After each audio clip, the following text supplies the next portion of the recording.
Bora lá, seja bem-vindo mais uma vez ao ColaboraCast. Esse é o nosso terceiro programa e é uma honra ter você aqui para mais uma edição do ColaboraCast. Hoje um grande amigo, Alex Ferreira, da F2 Car Premium, pai de dois filhos lindos, marido de uma esposa excelente, e vai conversar com a gente a partir de agora. Ele que fez aniversário essa semana. Seja bem-vindo, Alex Ferreira. Muito obrigado, Dilcinho, Cleidson, Oh.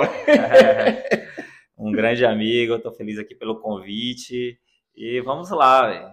Rapaz, figura. Você fez aniversário essa semana. Fez quantos anos, Alex? 34 anos, 34. Não 34. escondo, não Tá escondo. novinho, novinho. Não apareceu nenhum fio de cabelo branco ainda, rapaz. Vou te É, contar, viu? E Dia dos Pais, como é que foi? foi bem, graças a Deus. Passei com a família, com a esposa, com os pais da minha esposa, os avós Nossa, a da geração inteira. meninada. Família, em família, Família em toda, né? família. Graças a Deus, que massa. Vamos lá, vamos conversar um pouco sobre empreendedorismo. Sim, E dentro dessa linha, a gente vai falar, claro, da F2 Car Premium e vai falar da sua vida como profissional do segmento automotivo. sim. A priori, tudo tem um início e vamos começar pelo começo para a gente não deixar nenhuma ponta solta. Nem sempre você foi vendedor de carros, dono de loja. O que você era antes? Olha, eu sou do interior da Bahia, sou da cidade de Serrinha, nasci em Teofilândia, a cidade do ouro, para quem não sabe, né? Uau! Teofilândia.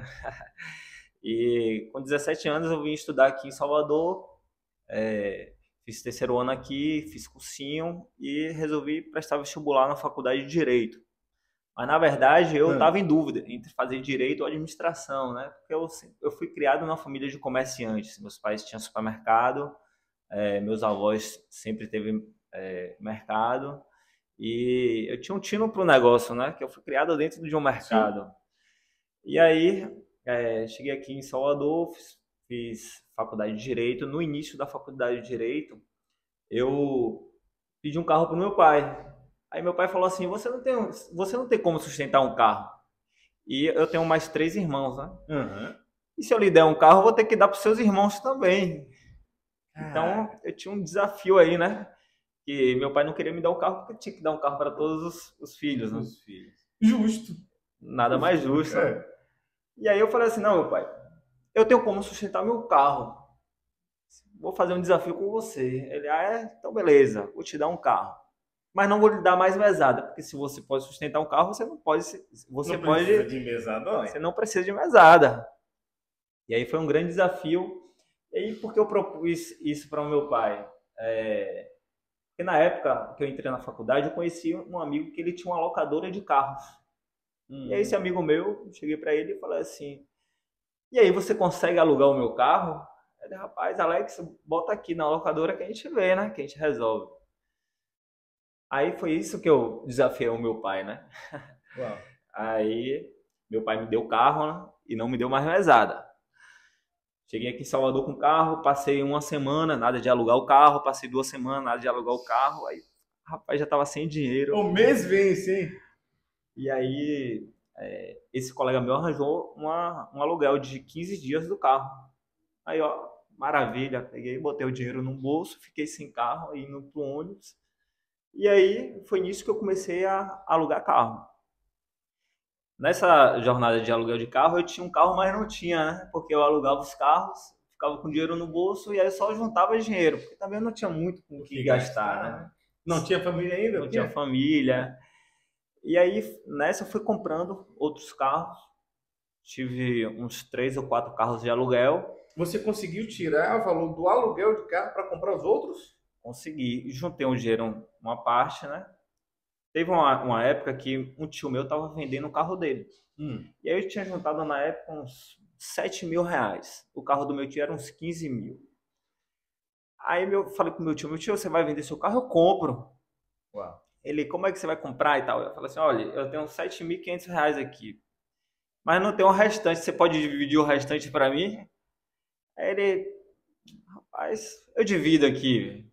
Aí ele dividiu em umas Caraca. promissórias lá, 24 promissórias de 400, ou era 500 Ficou reais. suave? Ficou suave. E aí eu alugava esse carro também. E aí, com mais ou menos uns 6 meses, eu já comprei outro carro.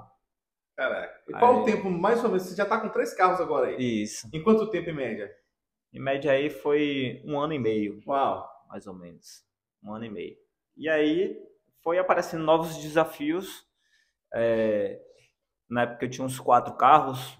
Todos os meus carros estavam quebrados numa oficina. E eu não tinha dinheiro para pagar a oficina. E aí eu cheguei para o dono da oficina e falei assim, Pedro, o nome do dono da oficina, Pedrozão, libere um carro, eu vou lhe pagar, e aí você me libera logo todos os carros, né? Você adianta logo todos os carros e libera. E aí foi nessa que eu comecei a comprar e vender carro. Que esse meu tio tinha um amigo que tinha uma loja de carro, Sim. que hoje eu considero um padrinho, né? Que ele me colocou no ramo. E ele também é meu padrinho de maçonaria, né? Certo. E aí ele chegou para mim e falou assim, Alex, escolhe comigo aqui.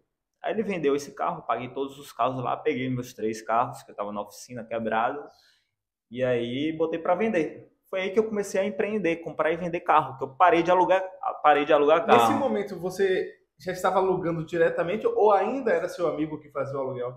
Não, eu já estava alugando diretamente. Eu mesmo Fazia a operação. botava uma placa lá no carro, mandei fazer uma placa, botei na paralela, aluga-se carros, e aí eu mesmo fazia toda a operação, tinha um modelo de contrato, tudo certinho. Tomou algum tipo de quebrança com isso? Alguém bateu o carro, arranhou, arrebentou? Tomei. Foi por isso, um dos motivos que eu saí do ramo de aluguel de carro foi isso. Os clientes, quando ele aluga o carro, ele não está nem aí, porque ele quer o carro para trabalho, ou quer o carro para se pagar. E aí, na época, teve alguns clientes que bateu o carro, bateu e não pagou, porque teoricamente tinha um seguro, mas no seguro você tem que pagar a franquia, e eles não Uhum. pagaram essas franquias.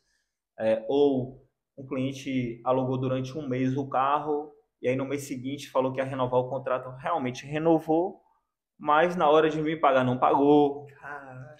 E aí eu tive alguns prejuízos, mas o meu prejuízo maior, meu problema maior foi a questão de manutenção de carro e oficina. Que esses carros alugados, você tem que dar uma manutenção periódica muito grande.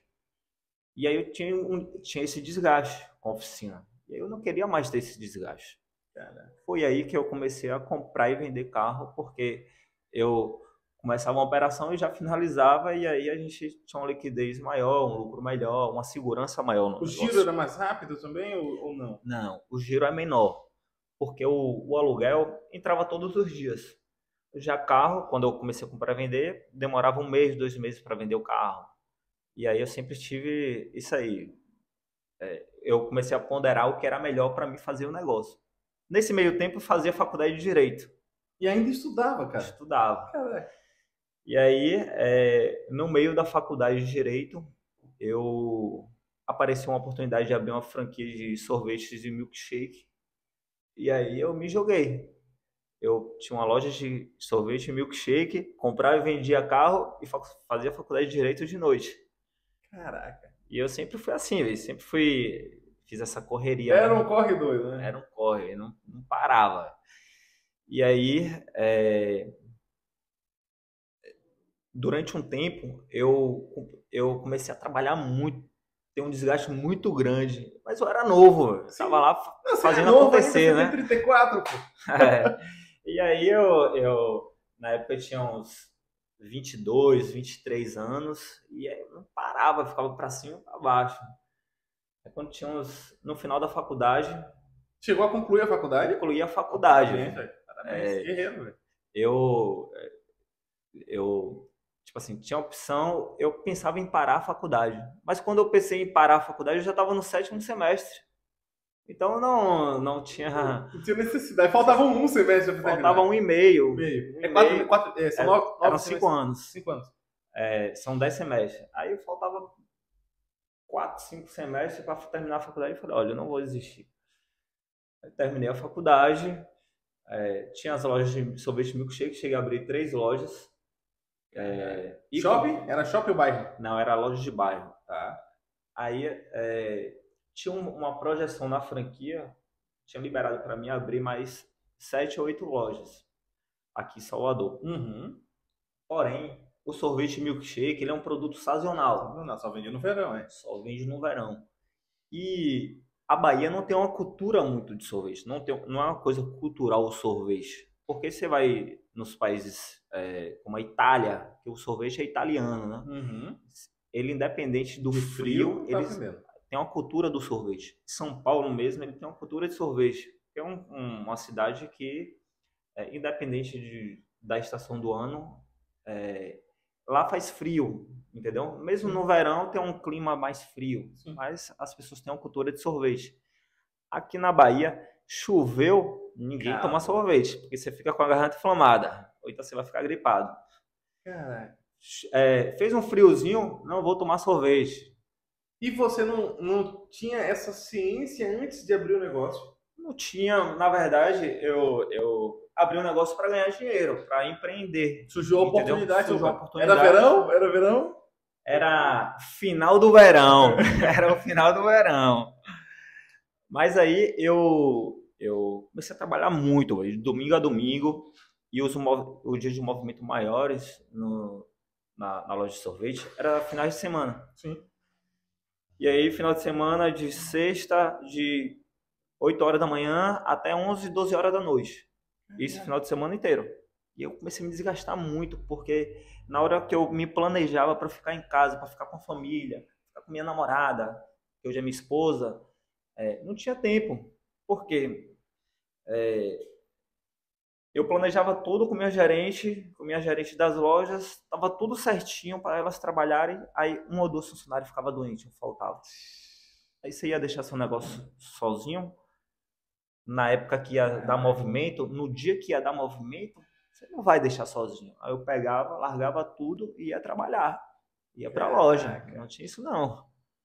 Aqui nunca teve tempo ruim, viu, Dicinho? Nunca tive tempo ruim. Eu fico imaginando aqui a questão de funcionário, né, também, até que ponto vem um compromisso com a empresa ou não. Você sente dificuldade hoje na contratação de mão de obra? Sinto muita dificuldade. Desde quando eu comecei a empreender, eu sempre tive um tino para fazer negócio. Uhum. Mas, e eu sempre trabalhei com pessoas. E é difícil você fazer com que essas pessoas, os nossos colaboradores, nossos funcionários, estude o que você faz. Então, e hoje a maior dificuldade é que muitos funcionários, eles vivem o momento. Tipo, eles trocam fácil a empresa. Antigamente, você via aí nossos pais, tios, falar aquela história de que trabalhou não sei quantos anos na empresa, 10, 15, 20, 30 até anos, se aposentar. Até se aposentar. Hoje é muito difícil você fazer isso. Por conta de que os colaboradores, nossos funcionários, eles vivem um momento. É fácil eles trocarem. Uau. Então, eu lembro do Ricardo Eletro, né? Você conhece bem, falando as histórias assim, cara. Perguntava quanto é que foi o Bavi ontem. O cara sabia tudo, quem fez o gol, quem deu mais passe. E o tabloide do dia, qual é a promoção do dia aqui da loja? As pessoas não sabiam porque não tem essa dedicação. Mas esses tipos de funcionário, assim, uma hora isso passa. Então, galera, assim, abre o olho. Porque qual é a ideia? Tá trabalhando em alguma empresa? Aprende o máximo que você puder ali.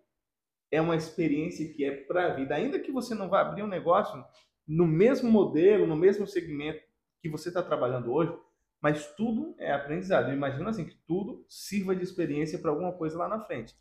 Com certeza. E foi o início da nossa conversa que eu cheguei, a gente conversando, na verdade, de que eu agora na minha empresa vou focar nos meus colaboradores, nos meus funcionários. Eu vou treinar o máximo que puder para que eles fiquem bons no que fazem. Qualificados. Vou qualificar. Não tem medo de perder esses funcionários para o mercado, Alex? Não tenho medo. Porque é aquele ciclo, né, velho? A gente vai... É o que eu vou fazer. Eu vou fazer a parte da minha empresa. Vou fazer a minha parte. Então, se eles agarrarem com unhas e dentes, eles vão crescer. Não só vai crescer a minha empresa? Eles vai crescer na vida pessoal deles. Pode ser um novo empreendedor no ramo de carro, ou um novo empreendedor em outro segmento, mas eles vão levar aquilo para a vida com certeza. Top demais. Você estava me falando que começou o seu empreendimento, você e Léo, seu irmão? Isso. E quando é que Léo chega na operação e até contratar funcionários, enfim? Olha, aí nesse meio tempo do milkshake, eu sempre fui uma pessoa que procurei aprender, assistir seminários, palestras, ouvir coaches. Eu sempre fui uma pessoa que era interessado em saber aprender mais, né? E aí eu fui numa palestra e eu fazia muitas coisas. Eu já aluguei carro, eu na época estudava faculdade de Direito, eu vendia carro e tinha uma loja de milkshake. E eu tava, assim, numa exaustão muito grande. Com 25 anos, exausto, 26 anos, já exausto, não aguentava mais trabalhar.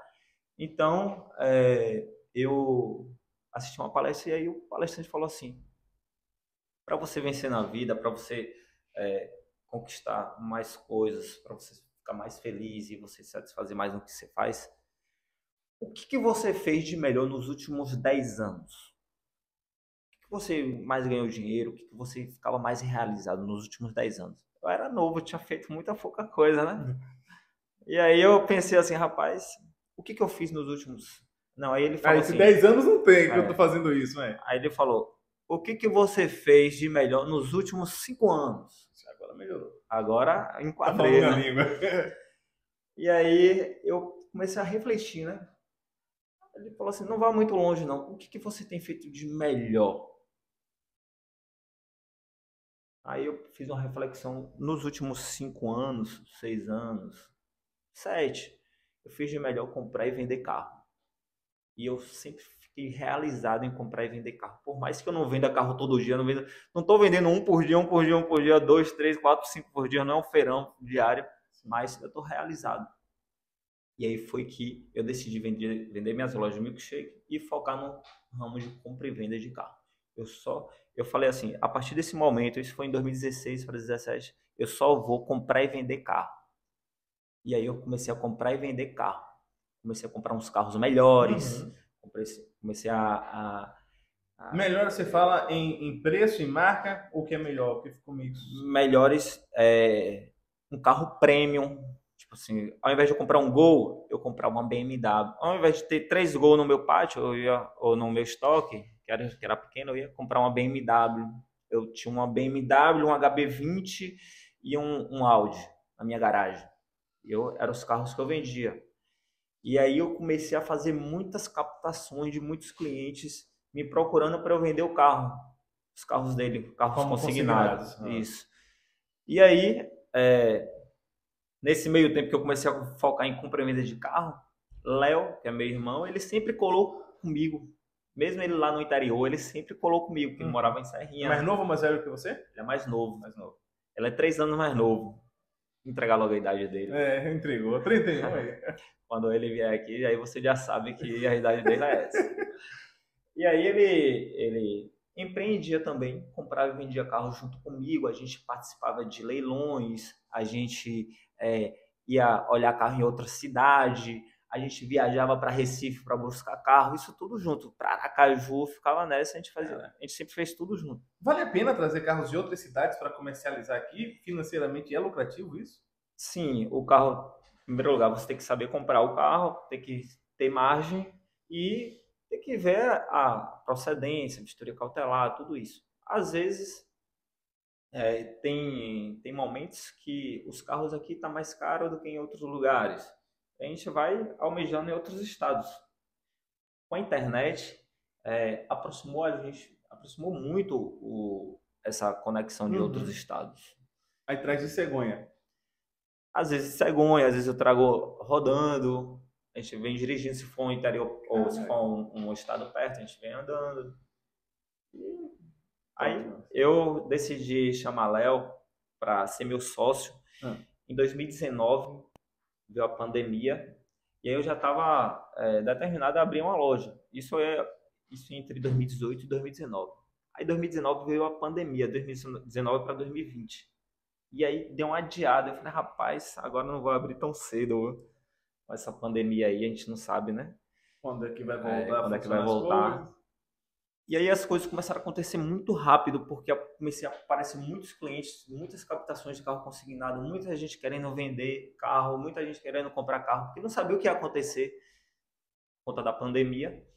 E aí eu já estava com a carteira de cliente muito grande e os clientes querem deixar carro comigo. Eu já tinha um espaço alugado em um empresarial para guardar os carros, porque em minha casa não cabia mais o carro, né? Que eu morava no prédio, só tinha 2 vagas. E aí umas 4, 5 vagas do lado de fora do meu prédio eram meus carros. E aí tinha os carros consignados que os clientes deixavam comigo, eu não tinha onde deixar. Aí eu aluguei umas vagas em um empresarial, deixava lá e aí começava a comprar e vender dessa forma.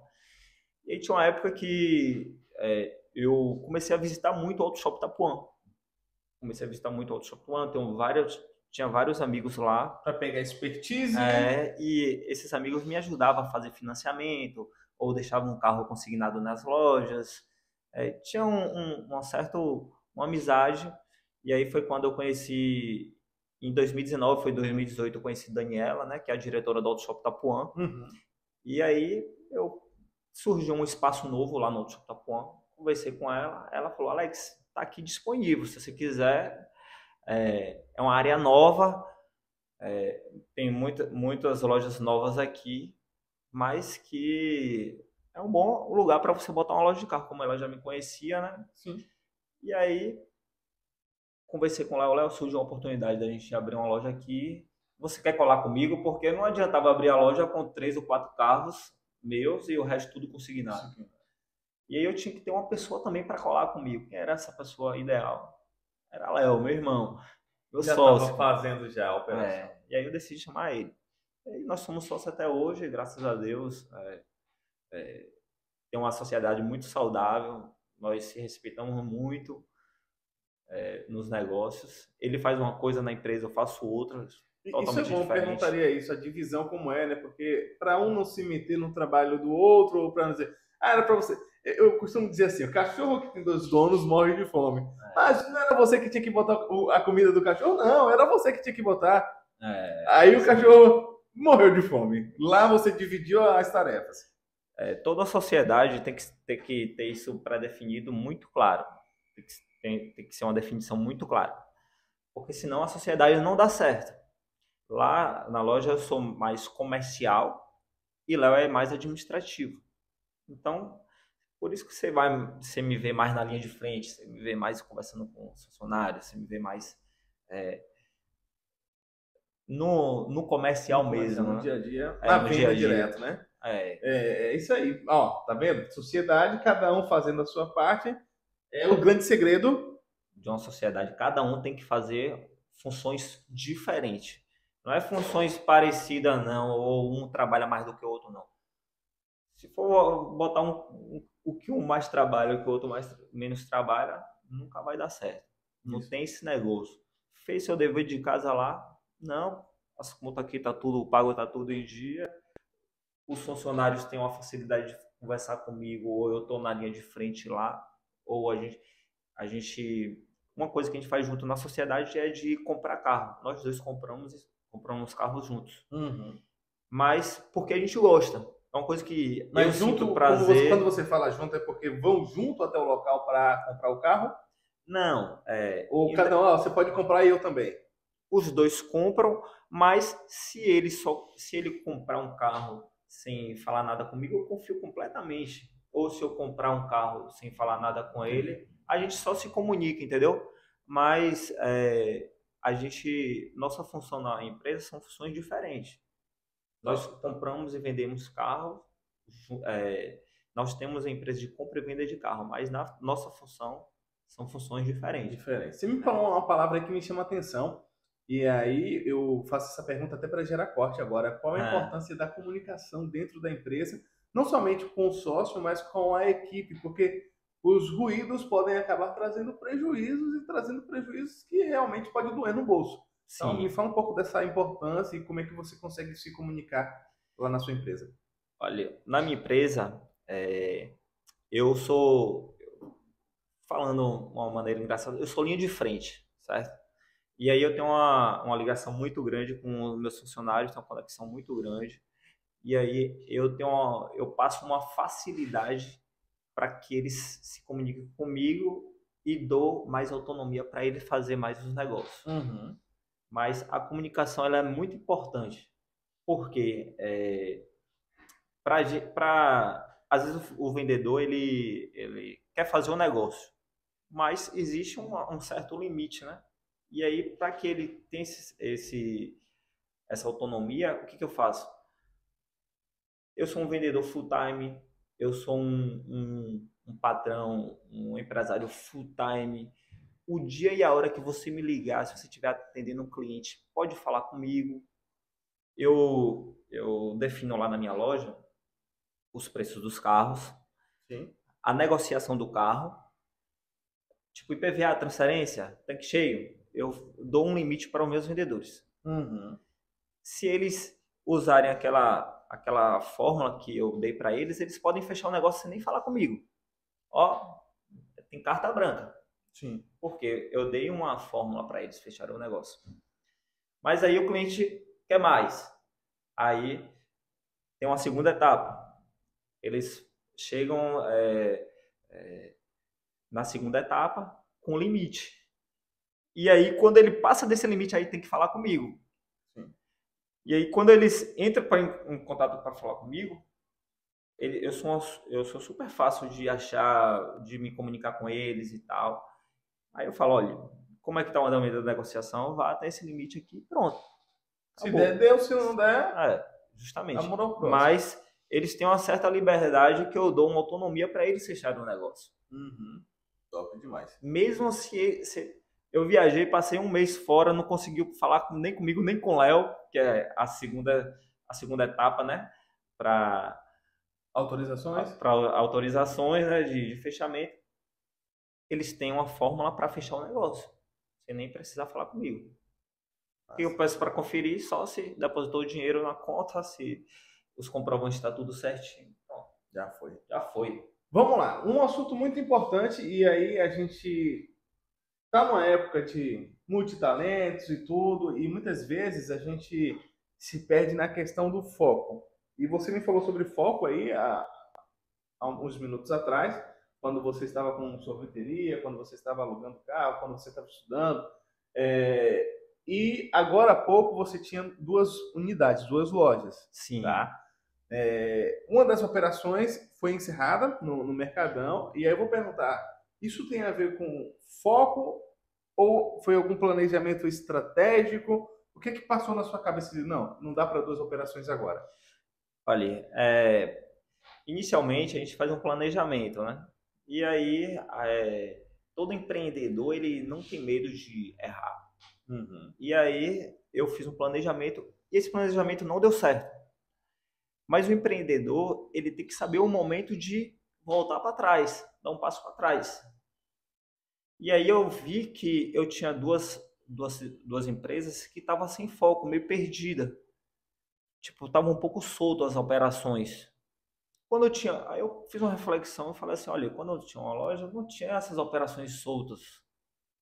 E isso acaba fazendo com que o empreendedor deixe de ganhar dinheiro, deixe de vender. Uhum. E aí eu decidi montar as duas operações em uma só e falei assim, olha, a partir desse momento aqui, vou focar na loja para que ela venda mais com estoque melhor e aí eu vou ter mais lucro, né? Consequentemente. Uhum. Foi essa a decisão. O Mercadão para mim foi muito lindo, foi muito top, mas a gente está vivendo um momento que com a falta de carro muito grande. E aí foi que eu decidi concentrar todas as operações em uma loja só, diminuir o custo também e focar em uma loja só, focar nas vendas de uma loja só. Sim. Porque você dividir em dois, você tem que ter um estoque maior também. um estoque maior, uma estrutura maior. Você tem que ter um gerente bom, você tem que ter uma equipe boa, sólida. Então foi isso aí que eu decidi focar no que já estava dando certo, né? Sim. No caso, eu foquei na loja do Auto Shop Tapuã. Já tem 4 anos lá. Isso. É verdade ou um mito? O olho do dono é que engorda o gado. Rapaz, é verdade, é verdade. Não, não, é porque essa frase assim, Pode contextualizar, fique à vontade. soa até assim, porra, será se não confia? Será se não confia numa equipe e tal? Não é questão de confiar na equipe e tudo mais. É questão de você estar presente no negócio. Até seus colaboradores, seus funcionários, seus vendedores, eles gostam da presença do dono, eles se sentem mais seguros de fazer um negócio com o dono lá. Que assim, o vendedor está com o cliente. Aí ele, para fechar o negócio, ele fala assim: vamos ali conversar com o dono. Ó, não é melhor do que ele falar assim: ah, meu patrão não está aqui e aí ele não vai aceitar essa proposta. Mas quando você bota o compromisso com o cliente, bora ali conversar com o dono. O cliente até sente mais firmeza, né, em fechar um negócio. Sim. Porque o dono está ali presente. Então, o olho do dono engorda o gado. Verdade. É verdade. Verdade. Alex, a gente está partindo para o final aqui da nossa conversa. Rápido demais. É rápido demais. Mas eu quero saber assim, o que você pensa para o futuro da F2K Premium e para o seu futuro como pessoa também? Olha só, Edson, eu penso em aumentar a minha empresa, eu penso em melhorar a qualidade dos meus carros. Isso aí é um foco que eu venho todos os dias ao máximo trabalhando isso na minha empresa, melhorar o estoque, melhorar o atendimento, investir na equipe. E eu, como empreendedor, eu sempre penso em coisas grandes. Eu penso em ter uma loja grande, uma loja de rua, uma loja premium. Essa é a minha meta. Isso aí é o que eu almejo na minha empresa. E com fé em Deus e com fé no meu trabalho também, isso vai dar certo. Mano. Vai sim, vai sim. Deixa eu te perguntar, antes de finalizar, quando você fala uma loja grande aqui, não sei se você conhece o TK. Sim, conheço. Quando você fala uma loja grande, você se inspira em alguém? Poxa, o TK tem uma loja já diferenciada, né? Meio que uma grife ali. Você se inspira em alguém assim para, poxa, visualizar a sua loja no futuro, não? Conheço a TK, é uma loja sensacional, incrível. Mas uma loja que eu me inspiro, que eu assim, me vejo, é como se fosse a Boca Mafra, não sei se você já ouviu falar. É uma loja premium. A Paito também, uma loja premium muito top, fica em Araras, lá em São Paulo.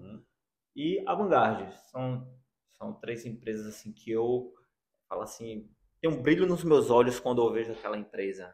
Falo assim, rapaz, eu quero que minha empresa seja uma empresa nessa estrutura, desse formato. É importante para você visualizar um negócio que já está onde você quer chegar para atingir esse resultado? Muito importante. Eu acho muito importante, porque você tem uma direção. E se você não tiver uma direção, qualquer lugar serve. Então, por isso que eu venho nessa linha. Top, top. Filhote, tamo junto. Obrigado. Leve um beijo para as crianças lá. Você é o melhor que nós temos. Obrigado. Galera, esse foi o nosso terceiro Colabora Cast. Vem aí novas edições trazendo Zandra Daiane, que vai falar sobre oratória. A gente vai trazer Isaac Santos, vai trazer os segredos da PNL. Vamos conversar também com o MacGyver. Esse cara é incrível, falando tudo sobre o ramo automotivo, motogrupos e muitas outras entrevistas. A gente vai ter candidatos a prefeitos da capital baiana, Salvador, e vamos ter candidatos a prefeitos também de Lauro de Freitas em breve aqui no Colabora Cast. E você não pode perder.